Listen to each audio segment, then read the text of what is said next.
Uma alegria estar de volta, uma alegria revê-los. Foi bom ter tido também 2 semanas de folga. Aliás, para mim foi excelente. Eu devo dizer para vocês, eu não vim à igreja. A igreja ficou fechada 15 dias. Né? Para dizer que ninguém veio, a Dani veio tirar foto do negócio de luz aqui, um dia que o rapaz da Eletro precisou. Ela estava na cidade, eu pedi, mas eu vim à igreja na quinta-feira, estava tudo bem, né? Tinha um vazamento ou outro, isso a gente resolve, mas foi muito bom tirar esse tempo, eu estava realmente precisando. Obrigado, meu filho. 2023, então, promete na nossa igreja ser um ano com muita coisa boa acontecendo. Nós temos o seminário começando dia 11 de fevereiro, vamos ter retiro de jovens, ok? Já hoje começam as inscrições, então essa semana a gente fecha, se Deus quiser, o local. Vamos ter um tempo intenso de treinamento de pessoas, de líderes aqui da igreja, diáconos, pessoas do pré-conselho, pessoas novas que estão chegando à igreja já ao longo do último semestre, me informaram que viriam para a nossa igreja, estavam se desfazendo dos seus compromissos nas igrejas de origem. Então, como projeto, acho que projeto, o sonho, né? O sonho antecede o projeto de ser, em algum momento, uma igreja aberta durante todos os dias aqui, com talvez algum projeto com a vizinhança, enfim. Então, 2023 promete ser um ano de muito trabalho. E o ano mal começou e eu fico pensando, Senhor, eu acho que eu não vou dar conta, né? Mas acaba que todo ano a gente dá conta, não de tudo, uma coisa ou outra acaba ficando para depois. Mas eu tenho pensado muito na parte do ensino, foi o que eu mais pensei nos últimos 3 dias que eu trabalhei para a igreja, e voltando das férias. E eu pensei em seguir naquela minissérie que a gente começou no fim do ano, sobre as fases da vida, e hoje seria a conversa sobre a velhice. Mas não vai ser. E não vai ser porque eu confesso para vocês que, ao vivenciar algumas situações nesse último período, já vinham vindo antes, eu não vou ter sobriedade para falar de forma, digamos assim, neutra, só com o texto bíblico sobre a velhice. Eu preciso talvez de um pouco mais de tempo para refletir sobre como pessoas já no fim da vida têm levado, ou recebido, na verdade, alguns dos frutos que foram plantados ao longo dos seus últimos 50, 60, 70 anos. Talvez eu precise de um pouco mais de tempo para lembrar, eu vou ser honesto com vocês, que é possível existir idosos que deem frutos bons. Essa tem sido a minha dificuldade nesses últimos tempos. E esses frutos existem, mas eu preciso pensar um pouquinho com o texto bíblico e com a realidade. O texto bíblico ele precisa ser visível na realidade. Ele precisa. Ele não pode ser algo teórico. Então, eu vou precisar de algumas semanas ainda para lidar com a velhice. Nós vamos lidar, ok? Vamos lidar. Em algum momento eu me converto e consigo tratar desse aspecto aqui. Então, ao esperar, eu vou trazer para vocês hoje, então, um outro texto, um texto avulso, que é um texto tão bonitinho quando você lê a primeira vez, mas, no meu caso, é um texto que tem rasgado a minha alma há alguns meses. Eu tenho brigado com esse texto há vários meses e o texto ainda não venceu. E eu preciso, talvez, expressar esse texto para os irmãos, para que eu consiga ainda que esse texto entre no meu e talvez no seu coração, ok? E é um texto, então, que está comigo desde o casamento da Amanda e do Hugo. Ele compõe o contexto daquilo que eu preguei ali no casamento de vocês. E quando eu comecei a estudar, preparando aquele sermão, este texto veio e ele trouxe na minha alma alguns conflitos muito, muito relevantes, e hoje nós avançaremos pensando um pouquinho. Vou pedir que você abra comigo então o texto de Colossenses capítulo 3, versículo 12.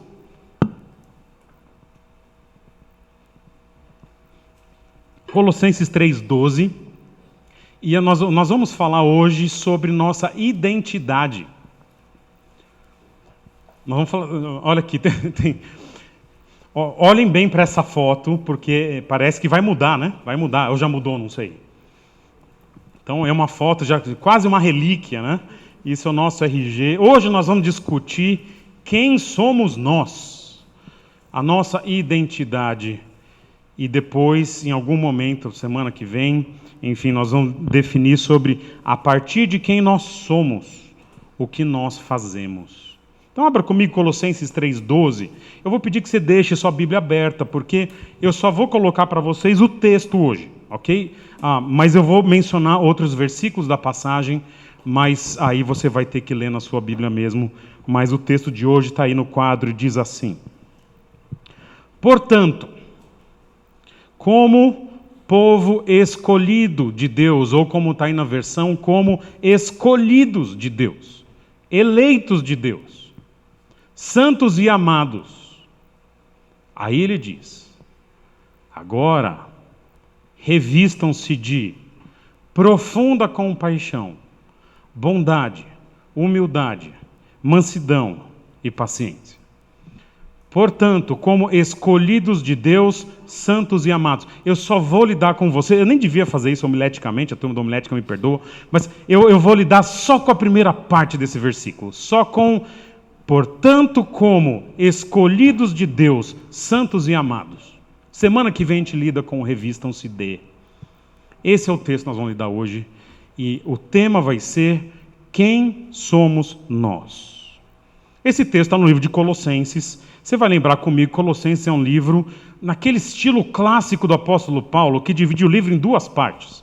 Primeira parte é doutrina, segunda parte, aplicação prática da doutrina. Primeira parte de Colossenses tem dois aspectos principais de doutrina que Paulo defende. Jesus é Deus. E por ser Deus, ele tem supremacia sobre todas as coisas. Segunda parte da doutrina de Paulo em Colossenses é: Jesus é homem. E por ser homem, ele fez um sacrifício em nosso lugar. Isso é Colossenses capítulo 1, Colossenses capítulo 2. Agora ele pega Colossenses capítulo 3, Colossenses capítulo 4, e pega essas verdades tão elevadas, né, teológicas, e ele agora traz como que a gente vive à luz dessas verdades. E ele, ao longo do livro, vai combater, inclusive, ideias erradas sobre o que as pessoas tinham naquela época sobre Jesus e sobre como se devia viver. A gente não vai entrar nisso hoje. Nós vamos ter Colossenses na igreja esse ano, ok? Mas em algum momento mais para frente, começando do capítulo 1 até o capítulo 4, e aí os irmãos poderão ver. Mas o que eu quero lidar com vocês é esse aspecto prático agora do capítulo 3, que é à luz de Jesus ser soberano, de Jesus ter morrido por nós, como que a gente vive. E ele começa o capítulo 3, veja comigo o versículo 1 e 2, com esse portanto. À luz dessas verdades de quem Jesus é, ele diz: agora, já que vocês ressuscitaram com Cristo, procurem as coisas que são do alto, onde Cristo está sentado à direita de Deus, e mantenham o pensamento nas coisas do alto, não nas coisas terrenas, pois vocês morreram e agora a sua vida está escondida com Cristo em Deus. Então, à luz de que Jesus morreu e ressuscitou, agora a gente vive uma vida compatível com onde Jesus está ali nos céus. O que Paulo está dizendo é o seguinte: para a gente viver a vida aqui, nós temos que mirar a vida lá no céu. Esse talvez seja o nosso problema. Nós muitas vezes queremos ver esses padrões reais de vida cristã. Eu mencionei para vocês os idosos, essa dificuldade eventualmente de conseguir um idoso realmente exemplar. Mas talvez não seja para conseguir alguém assim. O nosso modelo é Jesus, e é o Jesus ressurreto, glorioso nos céus, santo, perfeito. E nesse capítulo em que ele diz, agora você vive a vida como se você já estivesse no céu, ele fala de coisas então que a gente deve abandonar. Versículo 8, abandonem essas coisas: ira, indignação, maldade, maledicência, linguagem decente no falar. Versículo 9, não mintam uns aos outros. E depois, ao falar daquilo que a gente deve abandonar, ele fala daquilo que a gente deve praticar. E aí ele chega no versículo 12. Só que antes de falar do que nós devemos fazer nessa vida que deve ser parecida com Jesus ressurreto, ele fala daquilo que nós já somos.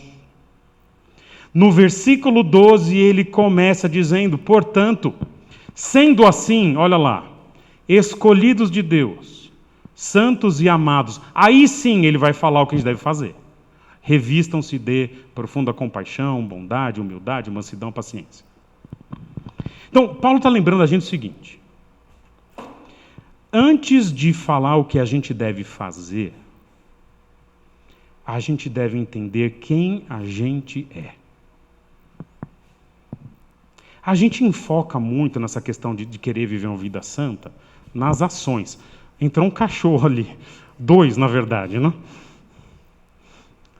Isso. Olá, é o treinamento diaconal. Osíris, se você é um cara mais experiente no diaconato, já deve ter lidado com muitos, né? Então, olha lá, olha Glaucio. Gente, que cena, desculpa. Eu vou parar aqui porque...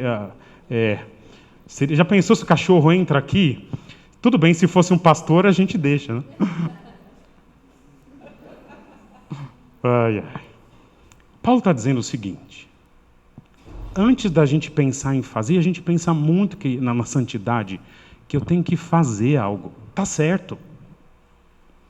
Mas antes de fazer alguma coisa, é necessário compreender o porquê eu tenho que fazer isso. E o porquê tem que ver com quem eu sou. Saber quem nós somos, define o que nós fazemos. Saber a nossa identidade vai definir o que eu e você deveríamos fazer.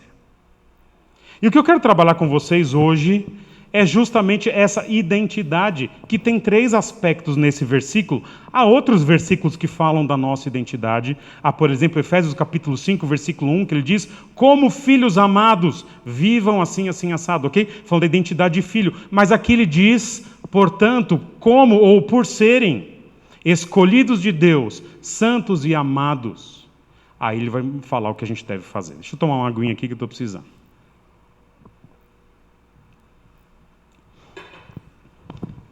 Nós vamos trabalhar depois o que a gente deve fazer. Mas eu quero trabalhar com vocês hoje como que a gente deve ser. E olha que interessante, o primeiro aspecto de como a gente deve compreender a nossa identidade está nessa palavrinha aqui: escolhidos de Deus. Que eu coloquei aqui como eleitos. Tem versão, a revista atualizada atrás, eleitos. Esse eleitos, eu vou trabalhar ele já, vem da ideia que está no versículo 11. Olha comigo o versículo 11. Nessa nova vida, já não há diferença entre grego e judeu, circunciso e circunciso, bárbaro e cita, escravo e livre, mas Cristo é tudo e está em todos. Qual todos? Os eleitos. No dia em que você e eu cremos em arrependimento e fé, aquela pessoa antiga, ela morreu. Vocês tiveram a experiência de estar num culto e alguém morrer? Já tiveram essa experiência? Não? Já? Quantos aqui já viram alguém morrer no culto? Eu já. Já vi. Nunca viram? Você já viu? O Júlio já viu também. Nancy já viu também? Rapaz. Eu estava num culto uma vez. Era um culto normal, cara, da igreja. E durante a música, um menino de 15 anos morreu. Era um domingo, a gente estava no culto. Não sei se meus pais lembram, talvez eles não saibam. Igreja Batista da Paz. Igreja que o Sérgio frequentou antes de mim, e a gente não se encontrou. Deus tinha uma eleição com a gente, né, de se encontrar. Mesma igreja que o Sérgio frequentou em São Paulo, enfim, quando a gente era adolescente. Durante uma das músicas, um menino de 15 anos morreu. No instante seguinte, nasceu um novo rapaz. Com o mesmo corpo, mas agora um crente em Jesus. O nome daquele menino era Pedro Freitas. Foi o dia da minha conversão. Quantos aqui já estiveram num culto em que alguém morreu? Peguei vocês. Mas isso é importante. Olha o que ele diz no versículo 11. Nessa nova vida. É uma nova vida. Sabe aqueles filmes em que o camarada ele finge a sua morte e assume uma nova identidade, Maurício? Sabe? Né? A gente está desconfiado, né, Osíris? Que aconteceu isso com o Maurício. Ele não lembra nada que aconteceu de 20 anos para trás, né? Então, nada do exército, nada que viveu com vocês ali. Então, a gente acha que alguma pessoa pegou a identidade do Maurício, estudou o Maurício e assumiu essa identidade que ele tem. Depois a gente vê se é possível. Mas é essa a ideia aqui. Bem-vindo 2023. Olha, Maurício, eu vou assumir um compromisso público aqui. Eu vou tentar diminuir o bullying, tá bom? Vocês me ajudam? A igreja me ajuda? Vocês não dão risada? Vamos tentar, Maurício, você me cobra aí, tá bom? Vamos tentar, Júlio. Não, Andréia? Não sei. Nova vida em Cristo. Não? Mas essa ideia do texto, agora é uma nova identidade. E essa nova identidade não tem nem distinção de origem. Ele vai falar, tem judeu, não é cita, não é bárbaro. É uma nova identidade de um novo cidadão, de um novo lugar. Não interessa de onde você veio. Se era judeu, não interessa. O que importa agora é o novo passaporte, a nova cidadania. Ah, porque eu era assim, eu aprendi assim. Não interessa mais. Ah, porque minha família... Não interessa mais. Agora nós temos uma nova identidade e a forma da gente enxergar o mundo agora e fazer as coisas tem que ver não o que a gente foi, mas o que a gente se tornou. Sabe, irmãos, talvez você, assim como eu, esteja lutando algumas guerras há muitos anos. Formas antigas de encarar a vida, pecados como amargura, conflitos, pecados na área ética, na área moral. Talvez o que a gente precise agora é compreender quem é o novo eu que surgiu naquele dia que a gente morreu. E não é uma identidade complexa. Não é nada assim, uau, 3 palavrinhas só. Eleitos, santos, amados. Eu quero trabalhar então com vocês um pouquinho de cada uma dessas palavras. E a primeira palavra é a palavra eleitos. Os irmãos não calvinistas, não tem problema nenhum, mas a gente vai seguir a linha da igreja aqui, reformadinha e tudo mais. Somos eleitos. Esse conceito de eleição, a gente chama na teologia de eleição incondicional, que é a ideia de que Deus não definiu, ou talvez se definiu, não revelou o critério da nossa eleição. É a música do Bingo Celeste. A música era assim, cantada no seminário. Bingo Celeste, Bingo Celeste, cai minha bolinha, vou para o céu. Foi difícil não cantar assim hoje. Mas é um pouco essa ideia de que Deus, nessa perspectiva, que é uma crítica à ideia da eleição, mas a perspectiva que Deus vai lá e escolhe assim. A gente não sabe se é assim. O que a gente sabe é que Deus não revelou. Se há algum critério, eu sei que não é nenhum mérito de quem foi escolhido, se há algum critério. É algum critério dele, e ele não revelou. Talvez não haja critério. Mas a ideia da eleição, ela é muito importante. O que é importante da eleição é quem é o sujeito da eleição. O sujeito da eleição, aquele que elege, é Deus, não a gente. João Calvino, cara, acho que eu nunca tinha citado João Calvino na nossa igreja. Abre aspas aqui, citarei, né? Momento histórico da nossa igreja. João Calvino tem sido um teólogo que sustentou muita coisa na nossa teologia, mas hoje eu vou trazer para vocês o que ele disse aqui. A eleição de Deus, abre aspas, a eleição de Deus é sempre soberana e graciosa. Nenhum dos eleitos merece ser eleito e entrar no céu. Nenhum merece. Ao mesmo tempo, a reprovação de Deus é sempre soberana e justa. Nenhum dos reprovados será injustamente condenado ao inferno. É isso que ele diz. Ele está dizendo o seguinte: quando Deus escolhe alguém, Ele escolhe soberanamente. É Ele que faz. Pá. E a primeira característica da nossa identidade é algo que nós não fizemos, que Deus fez por nós. A primeira característica da nossa identidade é algo passivo.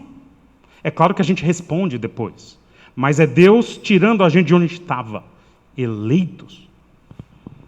A nossa identidade, ela é Deus atuando soberanamente, monergisticamente, de forma soberana na nossa vida, sem mérito humano algum.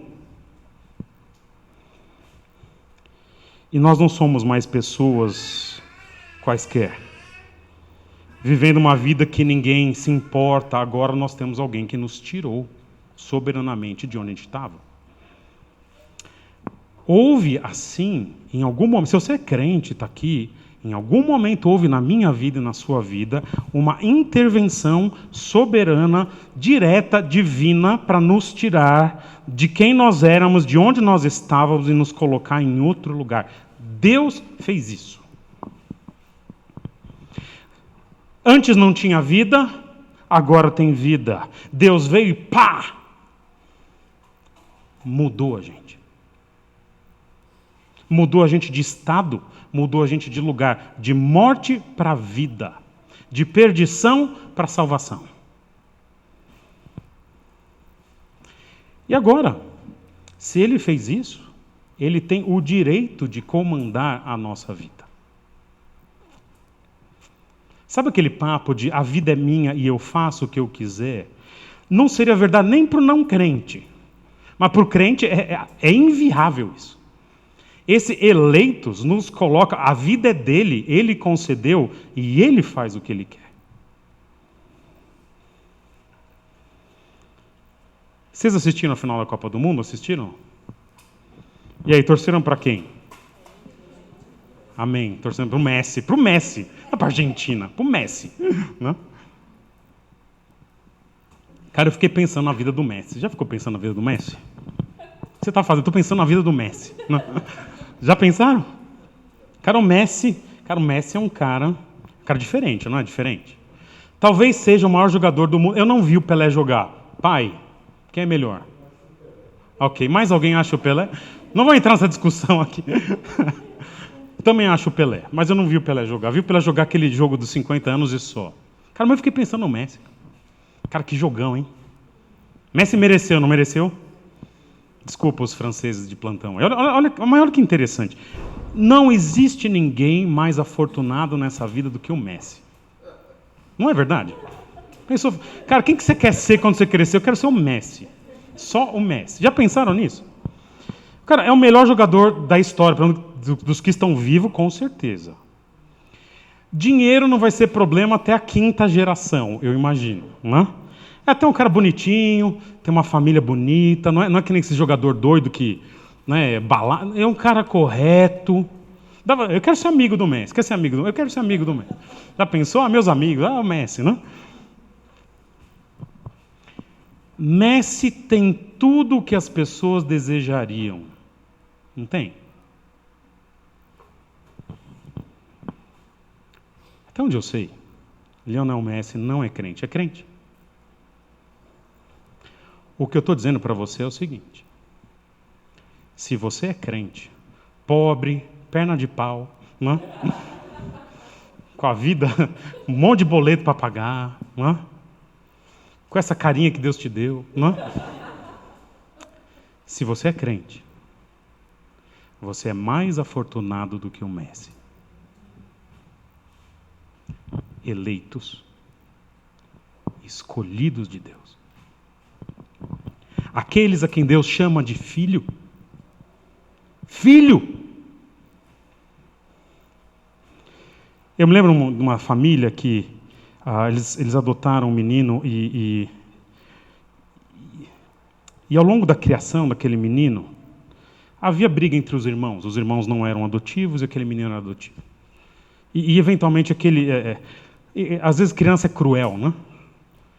Em algum momento da briga, um filho que não era adotivo falava: "Você é adotado." E um dia a mãe viu. Além de fazer os procedimentos, né?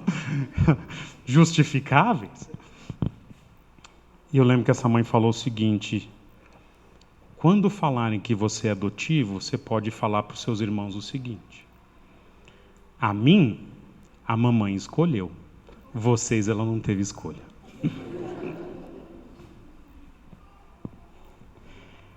A gente tem essa posição diante de Deus de ter sido quem o papai escolheu, o papai do céu.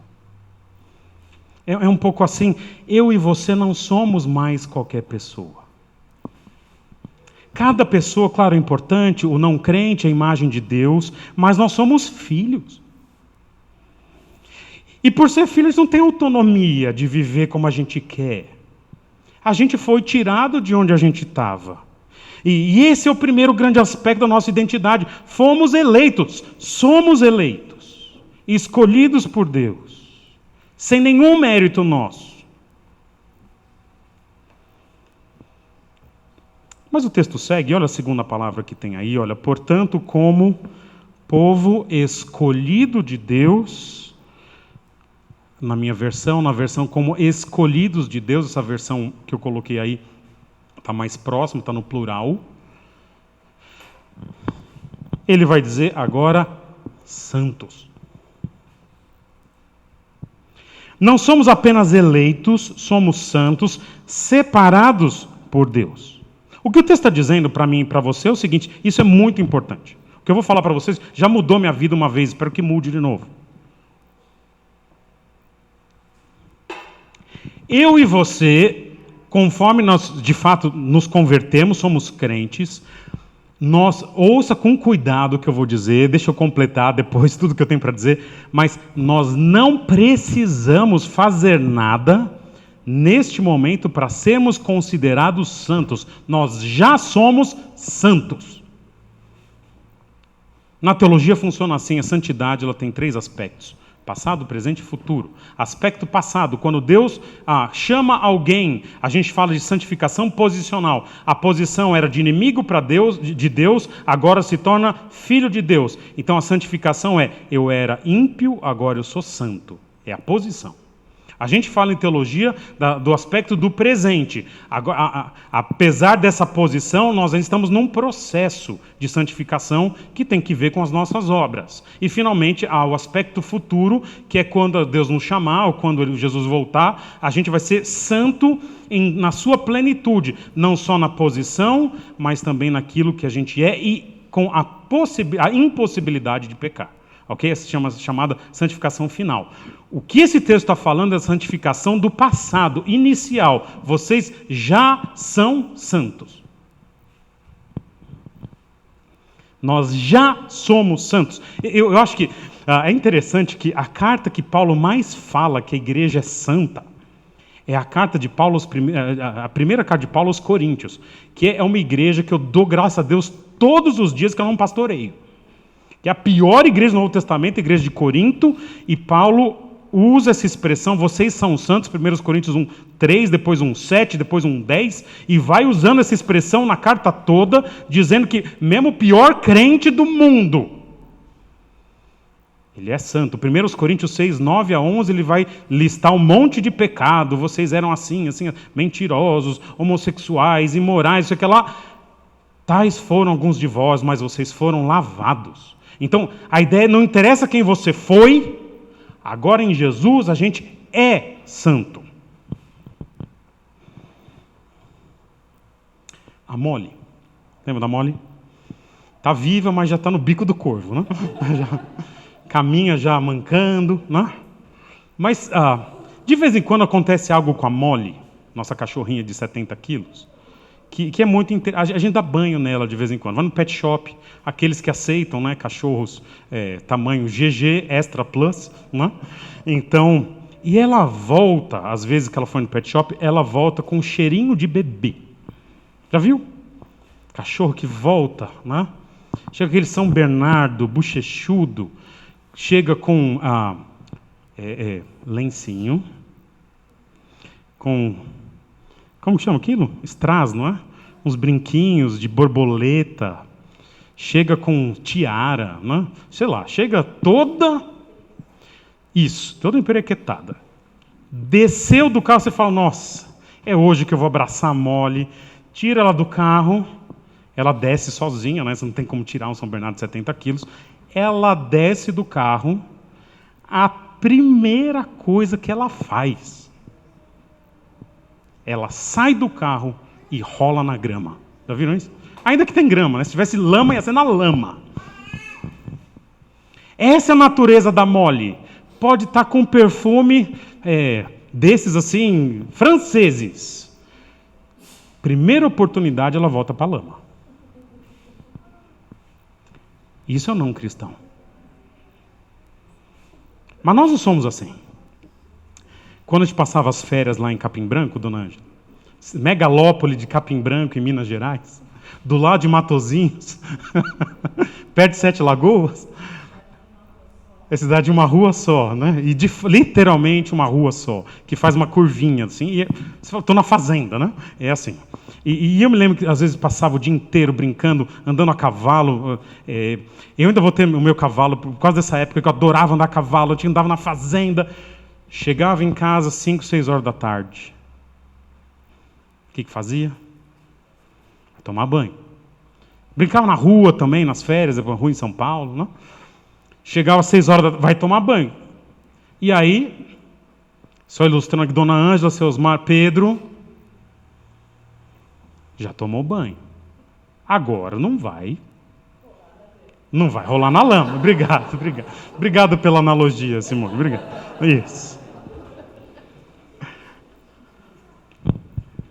Sabe, filho bonitinho, cheirosinho.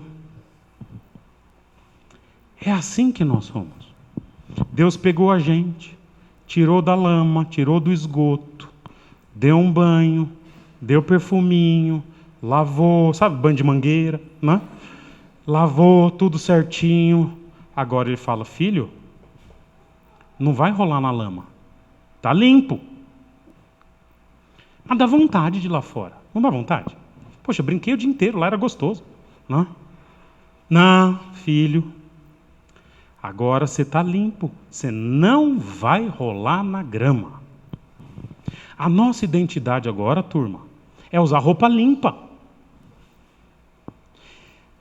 Assim, toda vez que bate a tentação, e ela vem o tempo todo, eu e você precisamos lembrar o seguinte, não é que eu preciso vencer para ser santo. Eu já estou limpo, eu já sou santo. Agora, eu só preciso não me sujar. Ah, mas eu não consigo.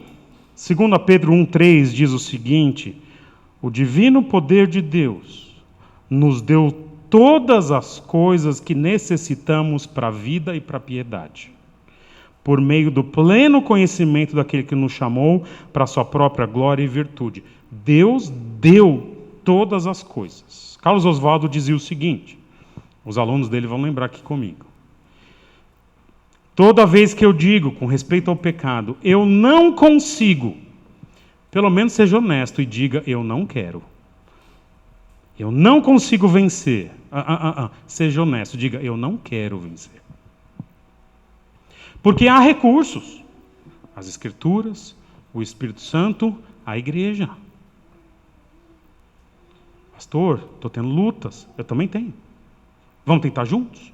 Eu tenho as minhas, eu tenho pessoas que eu posso procurar. E você? E mais, se sujar, acontece. Toma banho de novo. Se arrepende. A nossa característica essencial, a identidade agora, é ser limpo, não ser sujo.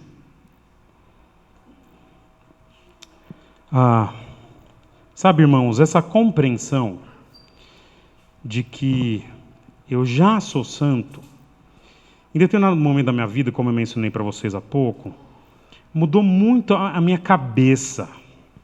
Porque, assim, Deus já nos considera nesse patamar de santidade. O pecado, ele não é uma necessidade. Ele é uma infeliz possibilidade. Deus não leva em consideração o que a gente fez no tempo da incredulidade, Ele apaga.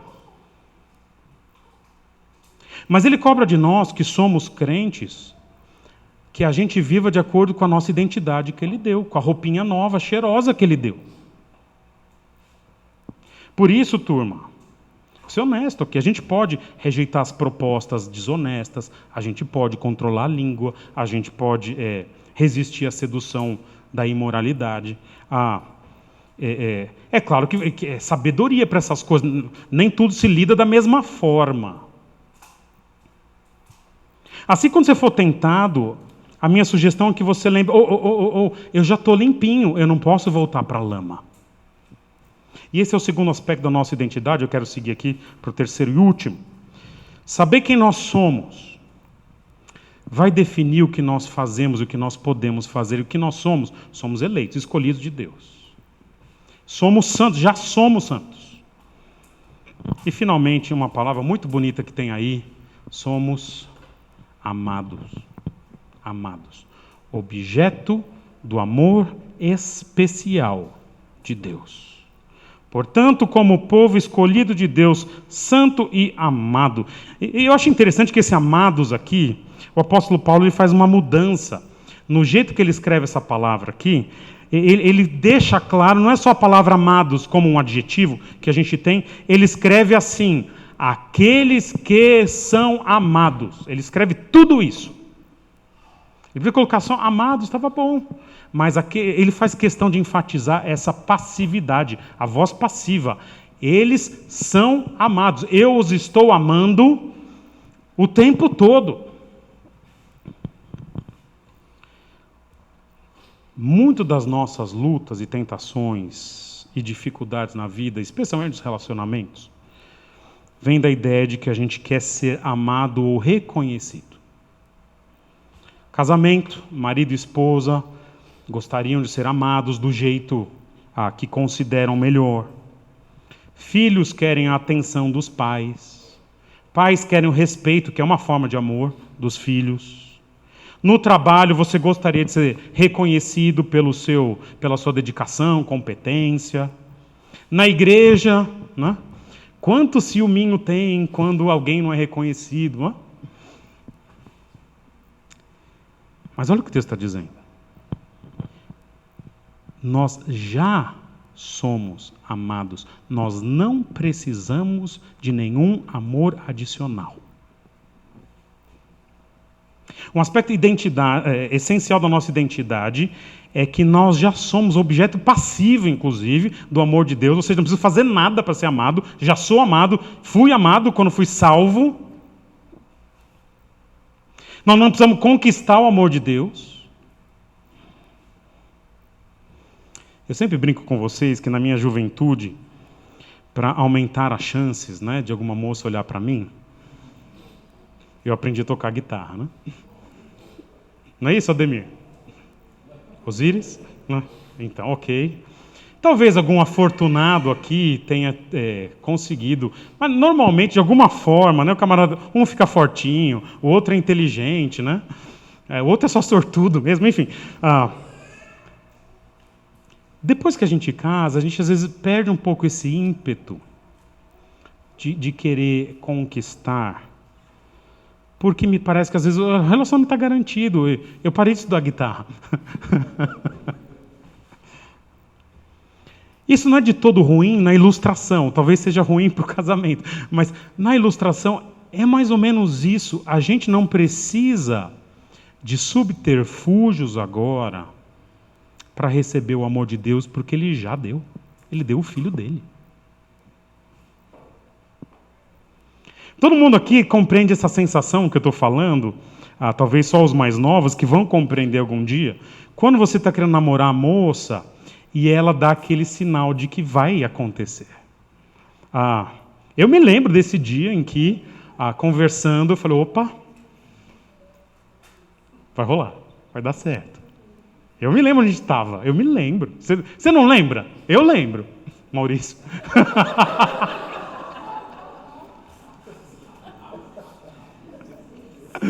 Fala que lembra, depois a gente conversa.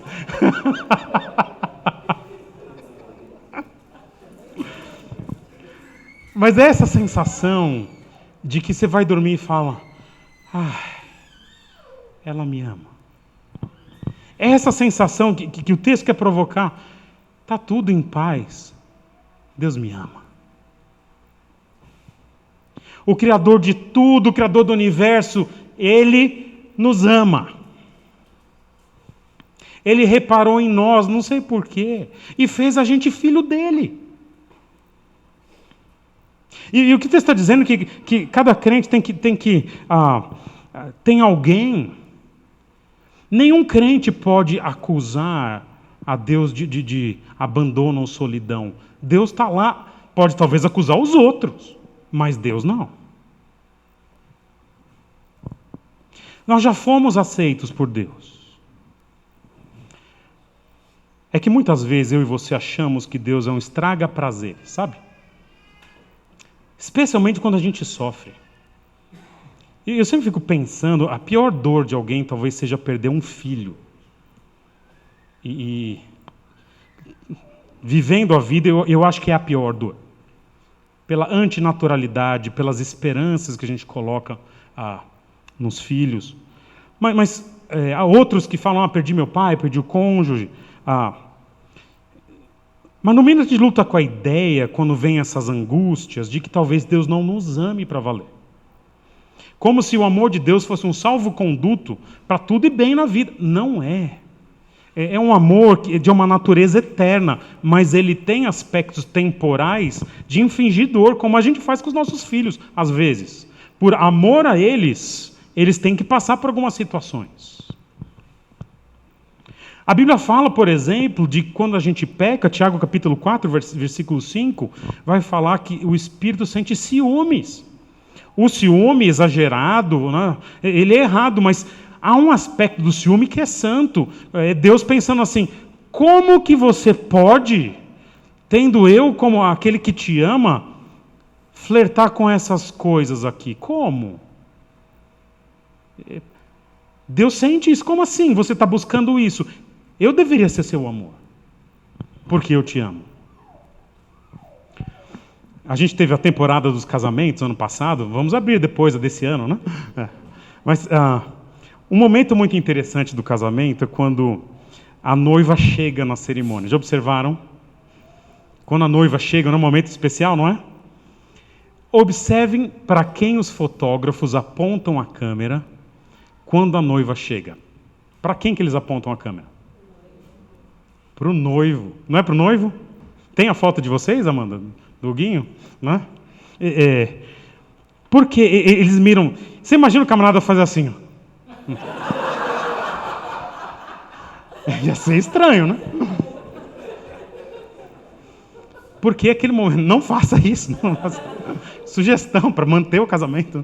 Mas é aquele momento em que toda uma expectativa de anos... A moça está ali no seu momento mais bonito. E ela chega como a noiva. E ele olha daquele jeito. Sabe aquele momento glorioso, aguardado? Nós somos a noiva. E Jesus está lá nos olhando. E ele não faz essa cara que eu fiz. Ele fala, que legal. Eu amo essas pessoas. Eu dei minha vida por elas. Olha o que elas estão se tornando. É aquele momento que o olho dele brilha. É isso que nós somos, essa noiva que Deus ama. Já ama. Depois a gente faz as coisas que tem que fazer. Mas a gente tem que descobrir que a gente é assim, eleitos, santos e amados. Porque descobrindo quem nós somos, aí sim, Isso vai definir o que nós devemos fazer. Sabe qual que é o problema disso que eu trouxe para vocês?